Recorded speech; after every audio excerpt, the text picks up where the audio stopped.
I was just, so I'll go ahead and do this, get this out of the way. Yay. It's a cute dress. Thank you. You're perky and it makes you look perkier. Thank you. My mother-in-law is a sweetheart. She gives me all these dresses. I think she, I'm the daughter she never had, and we Yeah. share a birthday, so. Oh, all right.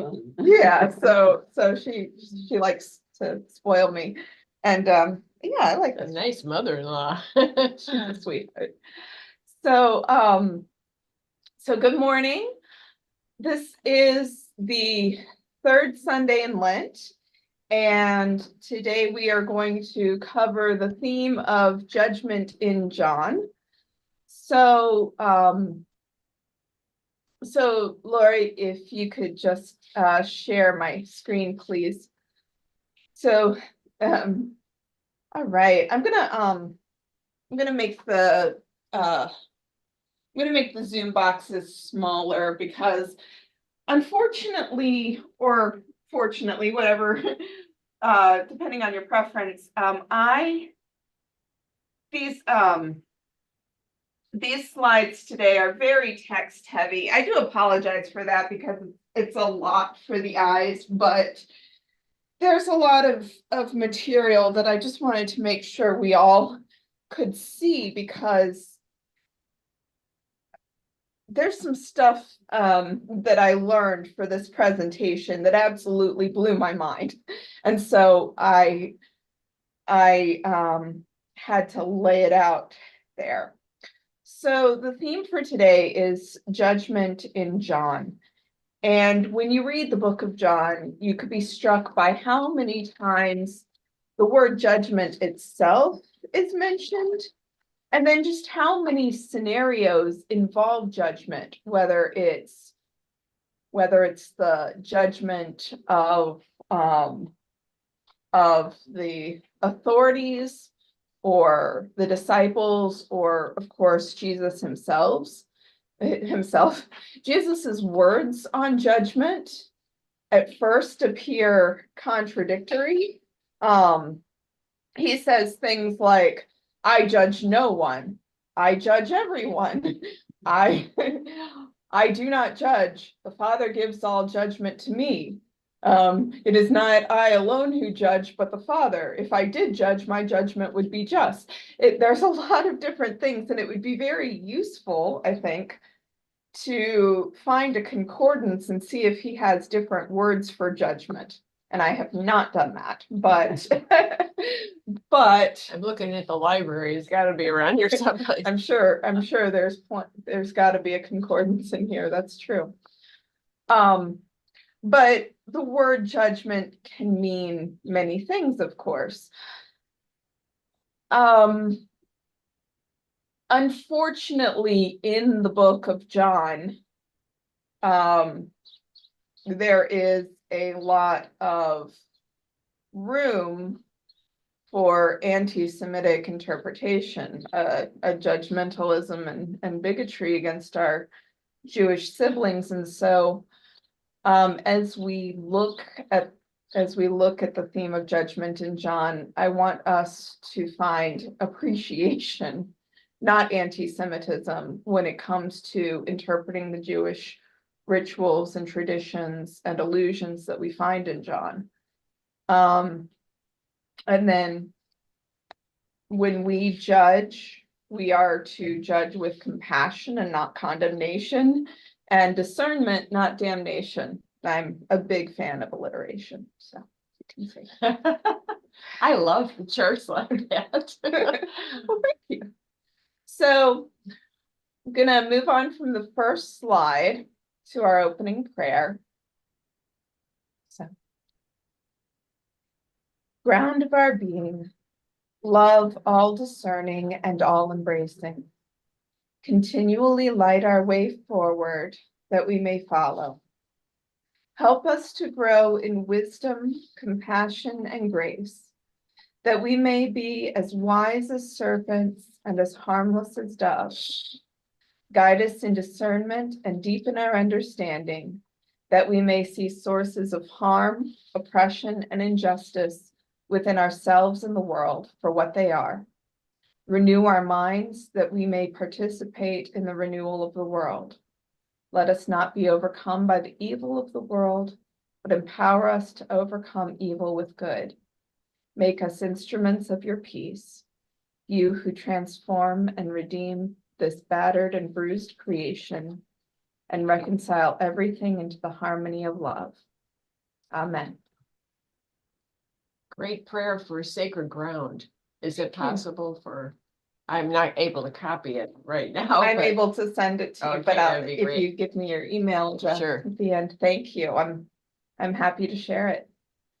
So today's gospel reading in the lectionary, I believe, is this passage here, John 2:13 through, they'll cut it off at verse 22, which makes a lot of sense, but the verses 23 through 25 say something more directly about judgment, even though it doesn't use that word. So I wanted to read that whole thing. All right, so. And then we're going to cover the temple a lot today, and if we don't get to anything else, the temple is enough. But I do have I have a couple more stories about judgment that we'll go through. And we'll see what judgment is as modeled by Jesus, and talk about how we can apply that and how we can keep ourselves from abusing the concept of judgment, because it's very easy to get judgment wrong. So, the Passover of the Jews was near, and Jesus went up to Jerusalem. In the temple, he found people selling cattle, sheep, and doves, and the money changers seated at the tables. Making a whip of cords, he drove all of them out of the temple, both the sheep and the cattle. He also poured out the coins of the money changers and overturned their tables. He told those who were selling the doves, "Take these things out of here. Stop making my Father's house a marketplace." His disciples remembered that it was written, "Zeal for your house will consume me." The Jews then said to him, "What sign can you show us for doing this?" Jesus answered them, "Destroy this temple, and in 3 days I will raise it up." The Jews then said, "This temple has been under construction for 46 years, and you will raise it up in 3 days?" But he was speaking of the temple of his body. After he was raised from the dead, his disciples remembered that he had said this, and they believed the scripture and the word that Jesus had spoken. When he was in Jerusalem during the Passover festival, many believed in his name because they saw the signs that he was doing.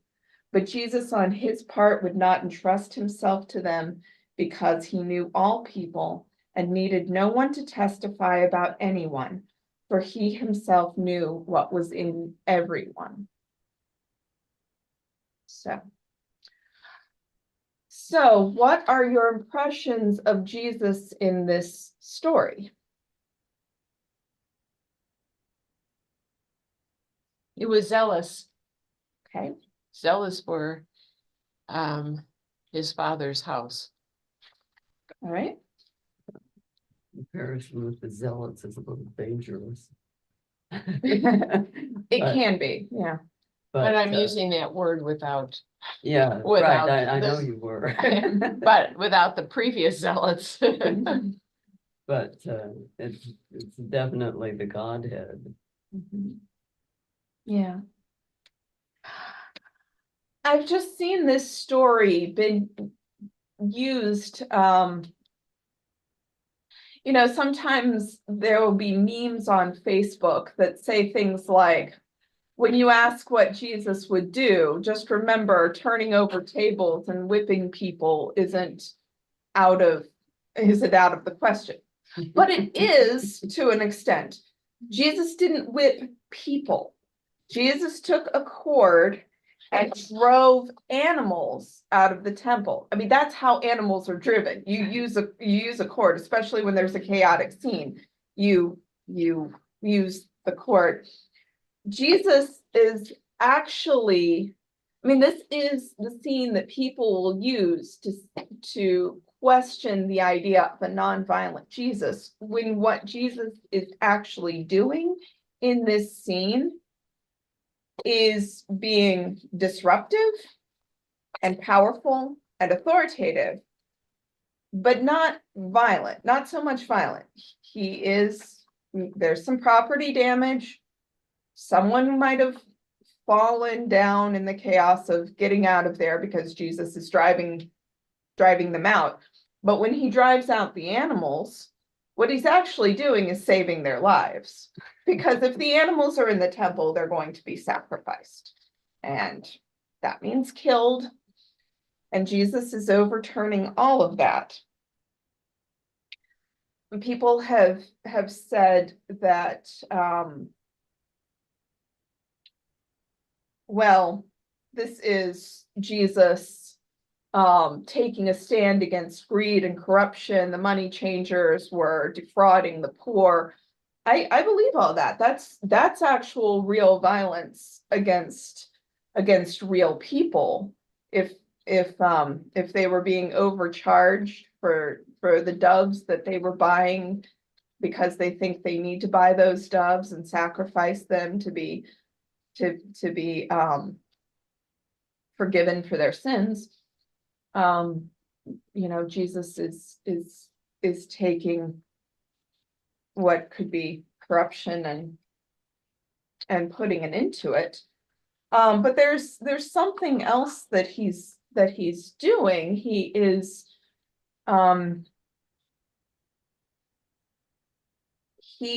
making a commentary on a sacrificial system, a system that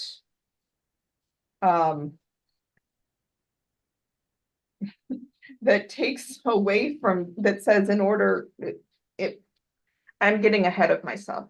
And I like where you're going. Thank you, but I am honestly, the next slide that I have is going to talk about what temple worship and sacrifice in the Jewish tradition did and was for. And I feel like I can't help but sound very, very anti-sacrificial right now, and Jesus himself says, I desire mercy, not sacrifice. But there is a purpose to the temple. There is a purpose to the temple structure. And it's actually beautiful and powerful. So I want to be careful. There is corruption, but in this scene that Jesus is railing against, but I want to be careful because this scene has been used to say, oh, Jesus was overturning the ancient Jewish system because Jesus was overturning Judaism. No, he wasn't. He was fulfilling, and his life and death and resurrection fulfill what the temple system always pointed to. We're going to talk about that more later, but I do want to pose this question at the end of this slide to everybody. How have anti-Semitic interpretations, which I'm trying very hard not to project myself, but how have anti-Semitic interpretations of this story actively harmed our Jewish siblings? Something to think about and talk about if you want to, but if not, we'll just go on to the next slide.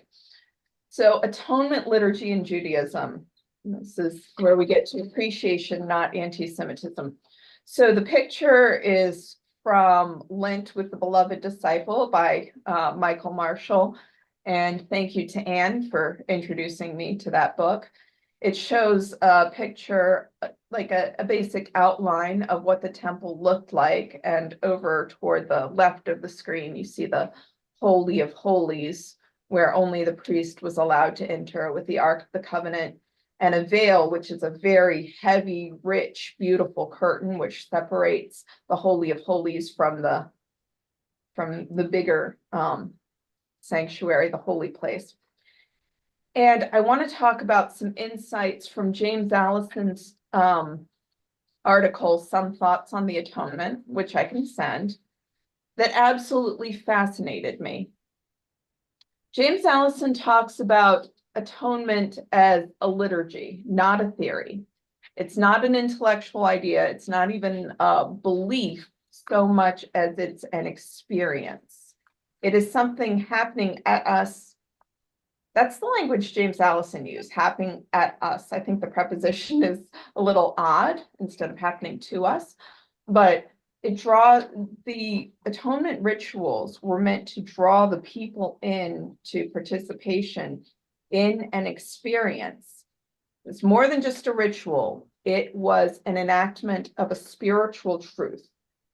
And we'll see what that spiritual truth is now. So what's really happening in the temple? What does all this mean? Now,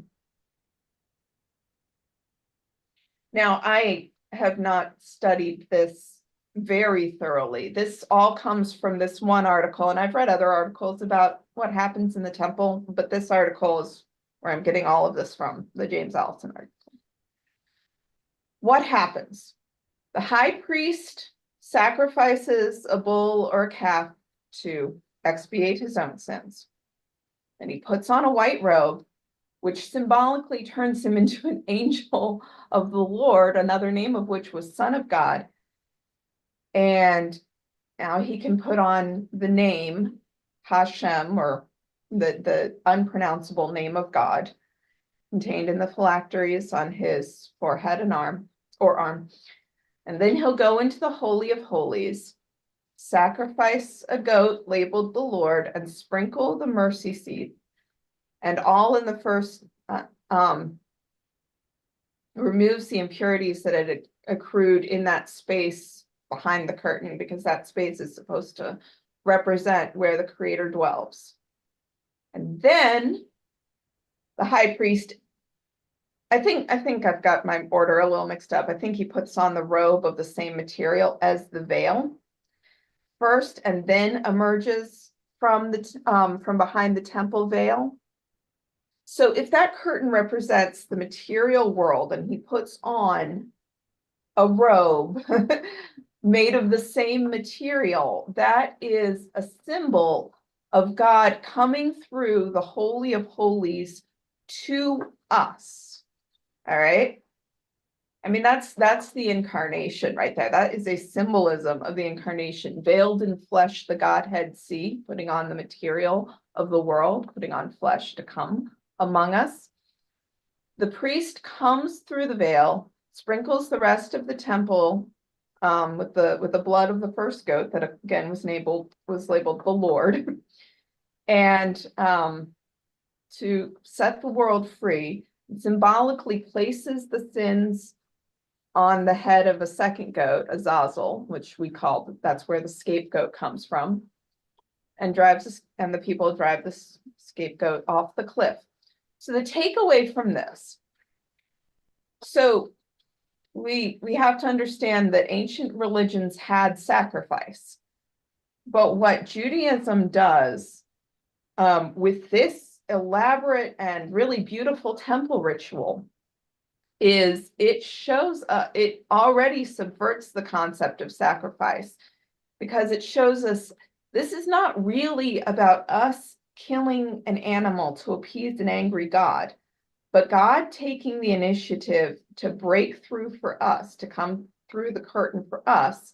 Remember, the blood shed is called the blood of the Lord, which is kind of amazing.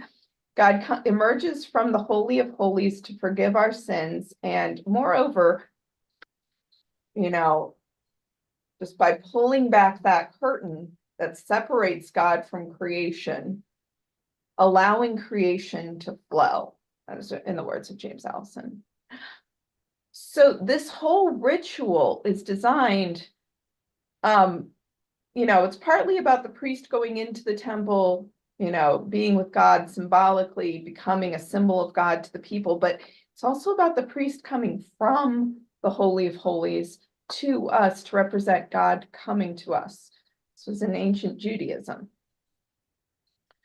So why blood in the first place? And I have to go back to Rene Girard, who people who have seen adult formation presentations before know that I've mentioned him in the past.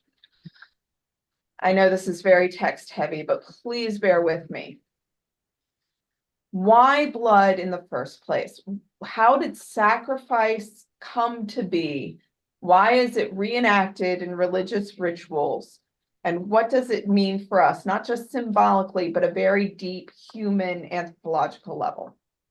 Well, in a world where scarcity is perceived, which is still the world today, we still live in a world where we perceive scarcity, and resources aren't always shared, conflicts arose. They still do.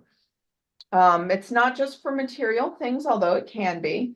It can also be, we can also have conflicts for identity, conflicts for power, conflicts for control.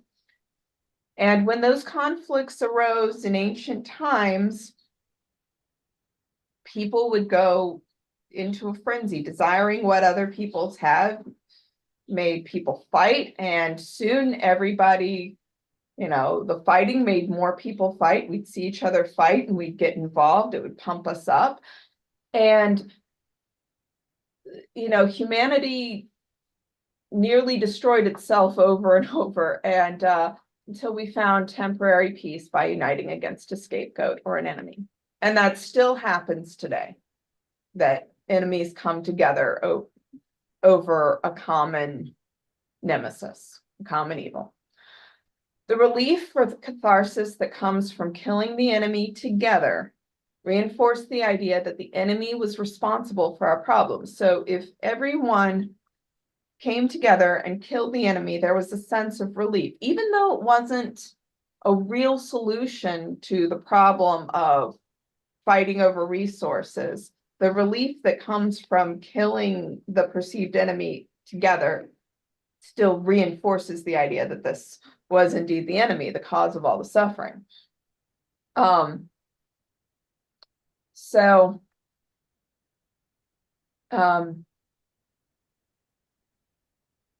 And sacrificial rituals and early human religion came from reenacting the original or founding murder. So human sacrifice became a major part of religious tradition all over the world. People saw the usefulness of sacrifice for actually limiting violence. It wasn't just a kind of sacred, righteous violence for violence own sake. It actually served a purpose of keeping the people from all killing each other when they could channel all of their energy to killing a particular victim. And it mistakes God's so when we saw the use of certain kinds of violence, we mistook that as God's will. We thought humanity thought it must be the will of the gods or one God, whatever they perceived it as, but they thought it must be divine will that we make this sacrifice, that we kill this enemy, this person or this group of people, because not only does it make us feel better, not only do we feel a catharsis, but there's a real need met in killing that victim because we're not killing each other. So over time that ritual became subverted, substituted. Ancient cultures began to substitute animals or grain offerings, animal offerings. It's easier to kill animals, easier to come together and kill them. So over time, I mean, evolutionary time periods, animals begin to be substituted. But from the beginning, we confused the source of life with a demand for death. The idea that we must kill to live became a foundation for human unity or religion, that which binds us together. I need to pause here because I've read many books about this particular phenomenon, and it makes sense to me, but am I confusing everybody else? No, this is No. perfectly logical. Okay, good, thank you, good. All right, so from the beginning, people confused the source of life with a demand for death. The idea that we must kill to live became a foundation for religion. Yet, Jewish liturgy already turns the ancient misunderstandings of atonement on their head by recognizing that atonement is what God does for us. This comes from Judaism. I mean, this definitely predates Christianity. This is what the entire, Hebrew Bible, which is bigger than the New Testament, points us to. This is the direction that humanity is moving in, a trajectory away from violence, and Judaism grasps that. And then Jesus comes and embodies it. Go ahead. I have a question, because you're giving us a lot of stuff and I I've know. got all these questions. I know. And one of the big things is that the sacrifices that many religions did throughout from the very beginning of time. Mhm. And so you are explaining then Mhm. that the difference with the Jewish method of atonement has put all those sacrifices up on their head, no longer, showing that they just take care of the need at the time. They don't really Mhm. come from God. Mhm. That it points to a power greater than us, which I think every religion thought. There Yeah. isn't, they all God has been, Yeah. people have been aware of a power greater than them ever since they were created. Yeah. So that, that's really amazing to see when you explain it that way. Thank you. I want to be very careful because I have not studied indigenous religion the way that I've studied Christianity or even the little bit of Judaism that I have studied, or Islam for that matter. I've studied all of those, but I have not studied ancient indigenous religions. And Renee Girard is the one who said that there's evidence all over the world for human religion evolving from sacrificial rituals. And I do believe that. What I don't know is how other religious traditions evolved and what insights they gained. I can say that an insight that Judaism gained is played out in the temple ritual, in which they show that this is God coming to us. This is God coming to us. I don't know what other religions did, and so I don't want to say, this is an insight only found in Judaism and then Christianity. I don't want to make it that exclusive. I don't feel like I have the power to do that. But I do feel like Judaism came a long way from, that Judaism evolved from human misunderstandings to a very deep understanding, which the temple ritual shows. And About the indigenous, we should be in the long run Mhm. having an opportunity here in DuPage County to investigate more into Right. what indigenous history is, because there's this project to turn the McKee House over there in the Churchill Woods into a learning and teaching center. Yeah. And Yeah. it's going to be interactive hard to too, get yeah. going and hard to establish, Mhm. but the village is acting on it this very week. Yeah, there's a Wonderful. meeting there, Is yeah. is human sacrifice cross-cultural? Yes, Mhm. yes, it is Even cross-cultural. Native Americans? Yes. Yes, but like I'm trying to say, Judaism advanced the Well, concept yeah. to a point where the whole culture enacted the idea that God is actually coming to us, and God is coming out to heal us, and it's not an angry God ready to punish us when we don't sacrifice. It's that, Judaism comes to that recognition and embodies that. And I don't want to say that no other religion has. I don't want to say that, because I mean, in the end, we are all children of God. It is the same Holy Spirit that moves through us all. And so I don't want to say this is what Judaism got that no other religion did. But I do want to say Judaism got this. That's what I want to say. Yeah. Well, my other question is, this is all, it seems like this is, as human beings, this is the only way we could express ourselves, that we could figure out. It was always, it was done forever. Mhm. And they are changing it. God has giving them insight into changing this Mhm. through his visions to various people.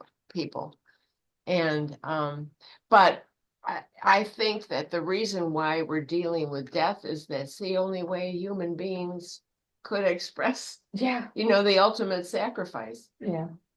Yeah. And we still think of death as the ultimate sacrifice. When a soldier dies, he's given the ultimate sacrifice. Yeah. Dies in battle. Right. And it's interesting though. That's the best we can do. Yeah. Yeah. No, I agree with that. I think it plays out this way because we are who we are, and that's how humanity works. Exactly. So from the temple to the cross, go ahead and change the slide, please. So when Jesus says, destroy this temple in 3 days, I will raise it up. And you draw the connection between Jesus and the temple. To the cross, it's a theme of judgment. The cross is the ultimate judgment of our human understanding of God. So the misunderstanding of God that projects our violence onto God. We are judged guilty of projecting our own violence onto God, which culminates in the murder of God in flesh. John sort of goes out of his way to say the Jews, the Jews, the Jews. And John, I've got to say, this is all about judgment and discernment. One of the good ways to use judgment is to find where it's harmful to others. And as much as I love the book of John, I do. John has gone out of his way to say the Jews over and over and over and make it seem like the Jews are kind of unique in this, or at least it's been interpreted that way. And so much harm has come from that interpretation. This is a human thing. Humanity projects violence onto God. And as I've tried to show, the Jewish people actually came a long way out of that. But as Christians, we still kill. There's still the death penalty. There's still war. And there's still all the ways of killing our fellow human beings that may be indirect, but we could change it. We could change homelessness. We could change environmental destruction. We could change healthcare system. Like, we as human beings can do more to make others live and thrive. When we don't do that, whenever we kill in the name of God, whenever we kill in the name of God or the name of anything, we're actually killing God, and we are destroying our own lives because we're made in the image of God and we're interconnected to each other. The cross is the ultimate judgment on humanity, because what happens at the cross is that God allows God's self to endure the suffering that humanity thrusts onto others. And the cross judges that by exposing it. So it shows humanity's violence. It shows us the guilt of our violence, and we're sentenced to forgiveness. The words from the cross are forgiveness. What the cross reveals in showing us our violence is showing us that we can transform our violence into, I say communion, like a communal living, but also the communion ritual. Too, that where we say this is the body and blood, we recognize that we are a violent world, but instead of being violent, we're meant to share around a table. So the Jewish Liturgy of Atonement is a preview for the cross. By that I mean the cross fulfills what the temple shows.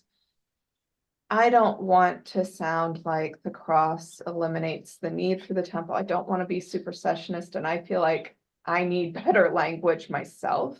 Like I need to learn more. This is the best I could do at midnight. Like I'm trying to put this all together. So, but Jesus is so we can't understand the cross without understanding the temple, which is why I wanted to spend so much time on it.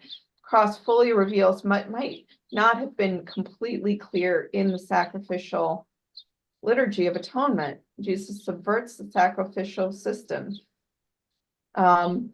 Instead of going from human to animal to grain, Jesus turns it back on a human to make it clear that the sacrificial system is murder, and it needn't be. The way we relate to God, the way we relate to each other, needn't be murder. So that's what James Allison says. I can send the thoughts on atonement from him. He is a Catholic priest who happens to be gay and in good standing with the Catholic Church. So that's possible. At least in his case. And so he's a very interesting man, and I can send his work to anyone who wants it. So a couple more stories. I thank you for turning the slide. I'll see if anyone has anything else to say about the temple and the cross before we move on, if anyone has any more thoughts. Oh, you don't have to, but thanks, it's okay. I'll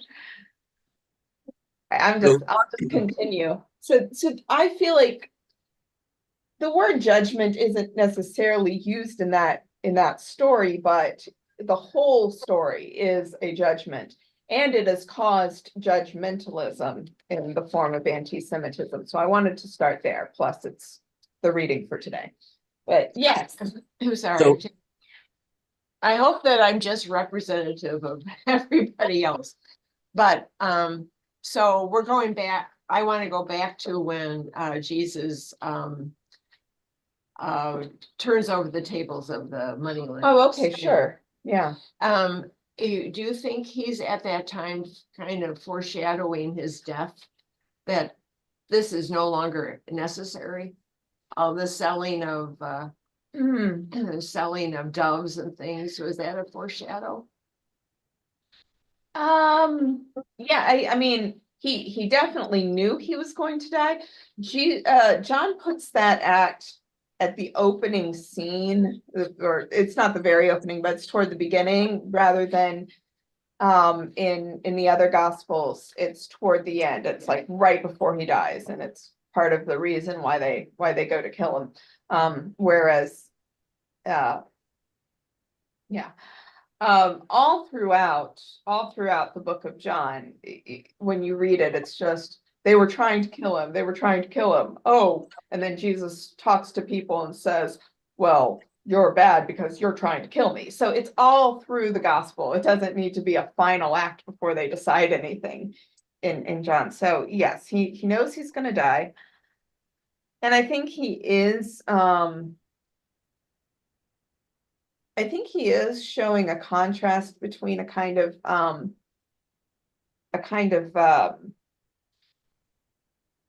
sacrificial economic system that is not merciful to the people, not bringing life to the people. He's showing a change of that, but yeah, okay.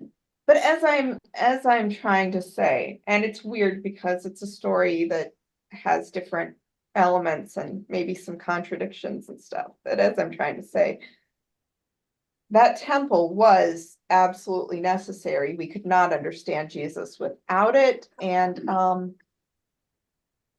maybe we don't need to sacrifice animals anymore, but the communion ritual is is a sacrificial ritual.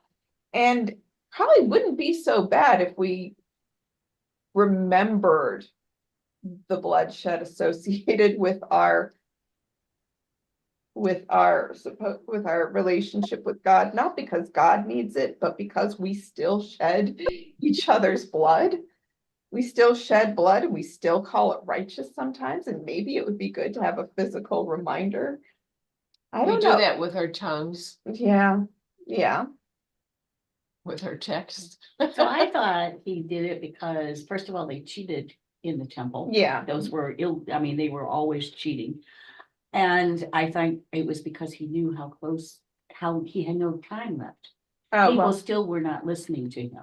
well, yeah, he had to make a big bold statement, but in all the other gospels, when that's right before the end, that makes a lot of sense. John puts it at the beginning, and it's because this is a, I mean, it kind of makes a big out with the old, in with the new statement, but I don't want to make that statement. And it sets a tone with Yeah. what the Pharisees are establishing too. It's all a part of their what they have against them. Yeah. Well, if the corruption and the cheating is killing people, Jesus wants to overturn the whole idea of killing people. And the temple is an evolution away from killing people to showing God's mercy. So it's paradoxical and strange, but there's so much in there. Yeah. All right, let's Gotcha. go on to the Jesus had some encounters with women in this gospel, which show the concept of judgment, and I want to get to them. The woman at the well and the woman caught in adultery, and both have been considered women of ill repute, but the woman at the well, very interesting story. And there's some judgment upon her by her community. We get the hint of that when it's set, when just at the very beginning, when it says Jesus is sitting by Jacob's well. Jesus is sitting by Jacob's well, and it's about noon, and the woman comes. So the woman would not have come at noon at the hottest part of the day. She uses that time because she can be alone at that time. Most people would go to the well much earlier when it's cooler, get the water for the day, because it's hot. They don't, it's not the easiest time to make the trek to the well. So why would you go at noon? Because you don't want to be seen. Why don't you want to be seen? Because your community is judging you. Why is your community judging you? Because we'll get into that.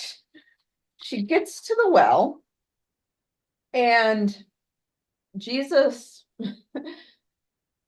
see, this is what Amy Jill Levine has taught me.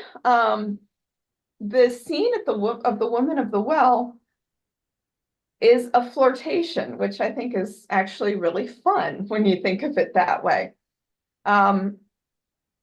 Throughout the Hebrew scriptures, the well is where famous couples have met. So Abraham I forgot about that.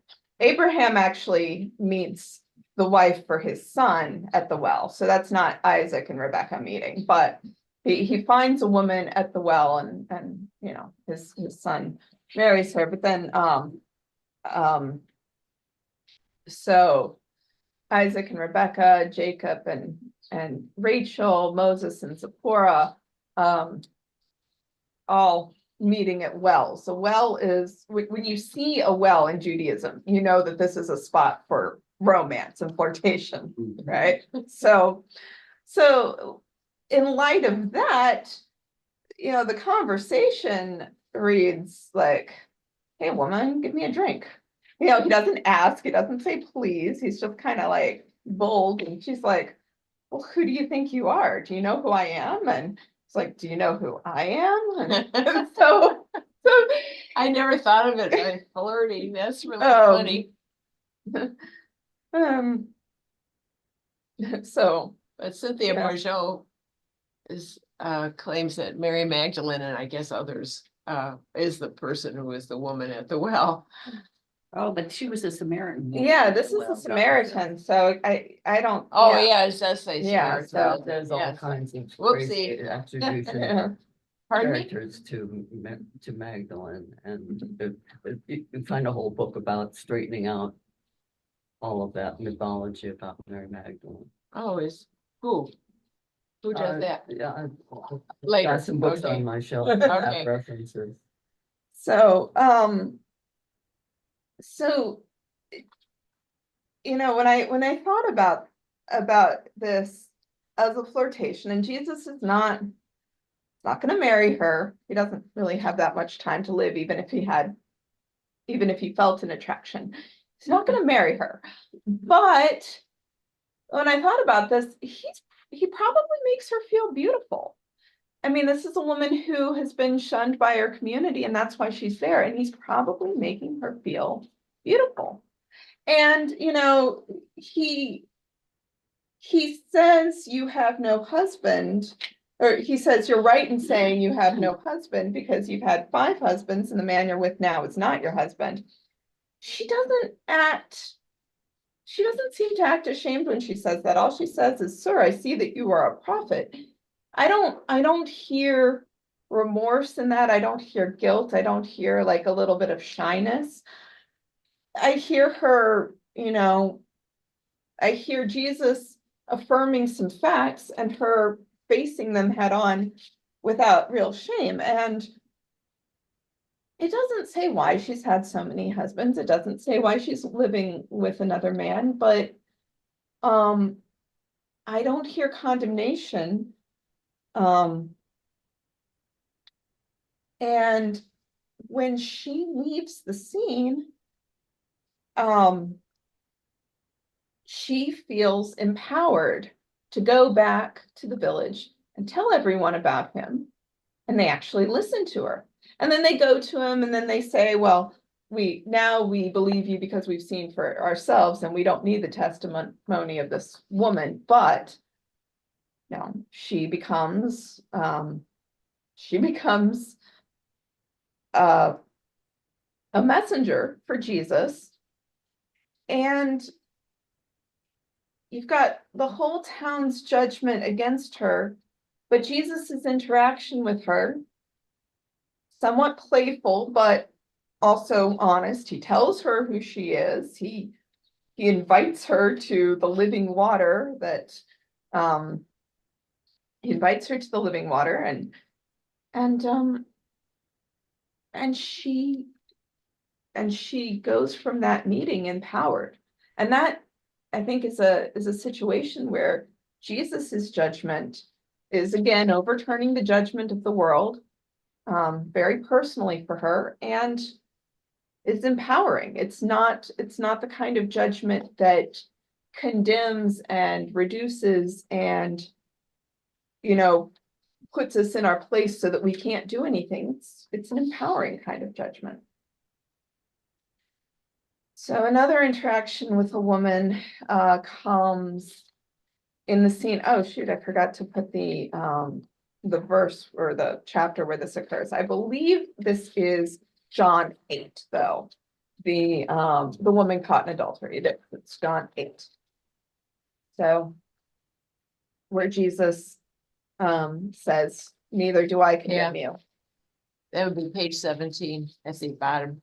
So I name dropped Edna here because 2 weeks ago, she said that this story, the story of the woman caught in adultery, has been interpreted for generations, to have, to give people the impression that there were hordes of Jews running around ready to stone women, and, Jesus himself, he escapes near stonings in this gospel.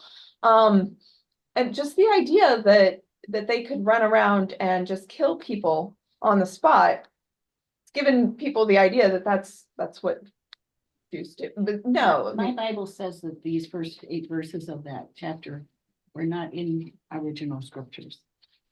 the earliest and most reliable manuscription of and other ancient witnesses do not have John 7:53 to 8:11. Oh, Oh, yes, it's a later Yeah, piece of the just so you know. text. yeah, Mhm. yeah. So it's a later piece, and that, I think that just reinforces the idea that this is a thought experiment.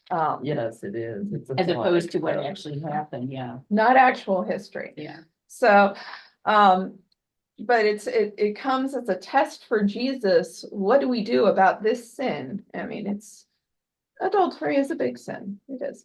So, and you've got the scene with the people just badgering Jesus with questions. It says when they kept on questioning him, so what are you going to do about it? What are you going to do about it? Huh, huh, huh. And like, it just, you hear that over and over in your mind. And these people who just by their repetition of the questions are like trying to assert their authority, trying to get a response, a reaction. And Jesus takes some time to bend down and write something that we are not told what it is with his finger. He takes some time to pause and be calm, and that shows a very human side of Jesus, that he needs to look down and not look at the people shouting at him to get his thoughts together and clear his head. I mean, he needs to take deep breaths or whatever we do when we're being pounded by the outside world. He needs to do something to keep himself calm. And then he says, let anyone among you, oops, I said among twice, let anyone among you without sin cast the first stone. The whole point of stoning is that there's no first stone. It's a communal act of punishment, and so no one goes first. That's not how it works. I mean, maybe somebody does, but you lift your hands at the moment, and when it happens, no one can see who actually releases first, because it all happens at once. Isn't there a cross-reference to Deuteronomy there or Leviticus? Because it is the accuser is responsible for starting the stoning if it occurs.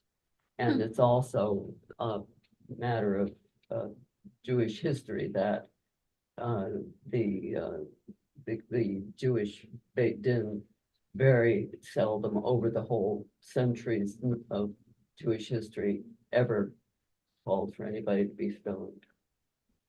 Did you say Yeah. they very seldom did? Yeah, they weren't running around stoning everybody. okay. They weren't running around. They weren't running around But stoning it everybody. happened several times in this gospel. Well, Yeah. yeah, but the It's collective, possible. the collectiveness of stoning. I mean, it is Yeah, it's not to put the something responsibility on the whole court. to, yeah, it's not one person who comes forward and makes an accusation. It's a group that's coming to make this accusation. The whole group is accusing, and when you stone together, and the communal act hides the responsibility. To cast the first stone is to bear responsibility of killing, instead of losing that responsibility in the unanimity and the communality of the act. So yeah, this and stonings happened. I'm not saying they happened in ancient Judaism, they happened in ancient human history. So it's drawing on the idea, on the fact that there was such a thing as stonings. But it's not that this is an ancient Jewish thing. This is a very ancient human thing. What happens if you take the stoning out of this and you have a group of men who are merely jeering and confronting this woman for what she is and what she has apparently done? And Jesus stoops and writes down on the dirt. He says those without guilt maybe should can continue this persecution. It's a persecution of the woman. And because he doesn't say that she hasn't sinned. He says, go now, at the end, he says, neither do I condemn you, but go now and leave your life of sin. You can take the stoning part out. It doesn't matter. You still have a group of men who are overpowering a woman for whom they probably have had relationships. With yeah. Yeah, and so And you don't others. have to use the stoning part. You can take that out and it still is a very valid even though, like I said, this is an inserted passage. That's, So, no, that's definitely true.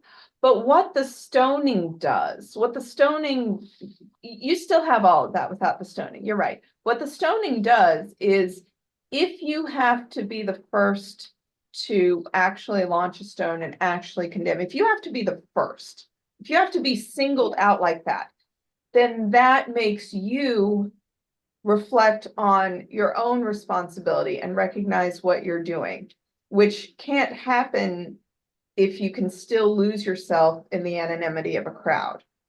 And it's a very, very concrete thing to pick up the stone and throw it. So, I mean, Jesus probably could have said, everybody be quiet. Now, the first person who believes you're guiltless, you can throw a dirty word at her. But you know, no, you would say, because you know, they're all there, they're all there, and you could just say, if you, and it's not even has to say it, but have you never been? I have, and it's in the convent boarding school, and I did lead a crowd of young women to protest something that had happened in the boarding school. And you, just because you're not stoning people doesn't mean you don't have control over the crowd. no. Yeah, Yeah, you right. can be a leader, you can be a leader. Yes, you can be a leader, but Yeah, what I'm saying is yes, the crowd can, this is a crowd acting as one, and you can do that with or without stoning. Yeah. What Jesus does is call them to reflect and act as individuals, and when he does that, they can't do what he says, I'll let you do if you can, if you're without sin. They could be remembering their own sin, or they could just be recognizing that once they do this, they'll be crossing a line. Either way, he is stopping them from sinning in stoning her. He's stopping them. He's making them reflect personally instead of as a group. And he may say, go and sin no more to her, but he's also said that to them in a different way by pointing out that they have sin. And when he says go and sin no more, that is, yes, it recognizes sin, but it's another empowering statement. Mercy empowers repentance. The woman wasn't condemned or even chastised into good behavior. She was empowered by love. And this is a judgment of compassion, which opens new life, rather than a judgment of condemnation, which would cut off life. When you talked about stoning, I thought of how blacks were hanged in this country, you know, and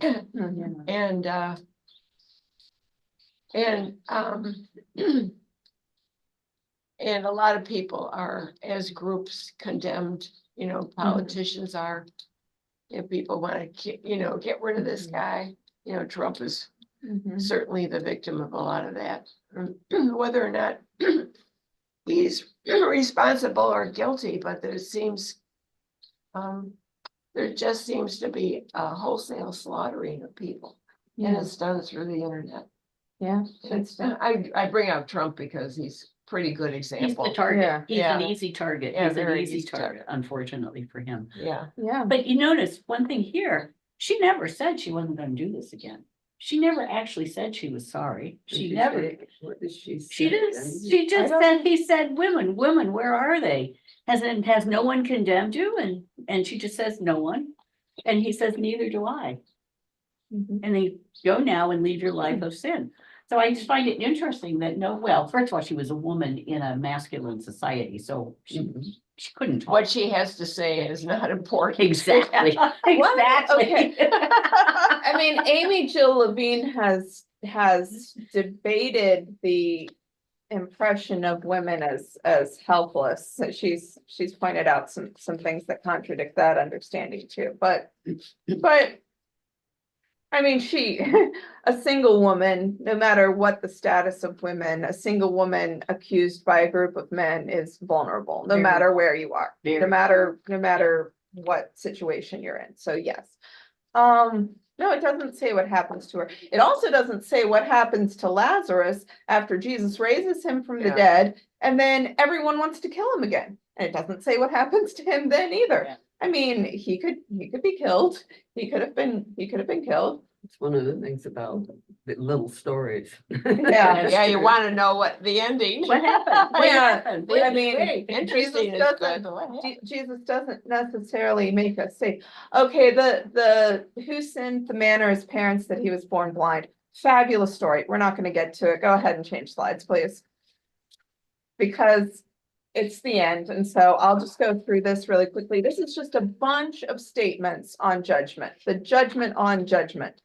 And I'll skip to the last one, which is at the end of John 12. I didn't put that in, but it's at the very end of John 12, the summary of Jesus' teaching, which is summary of Jesus' teaching starts at verse 44, but the passage I'm going to read is 47.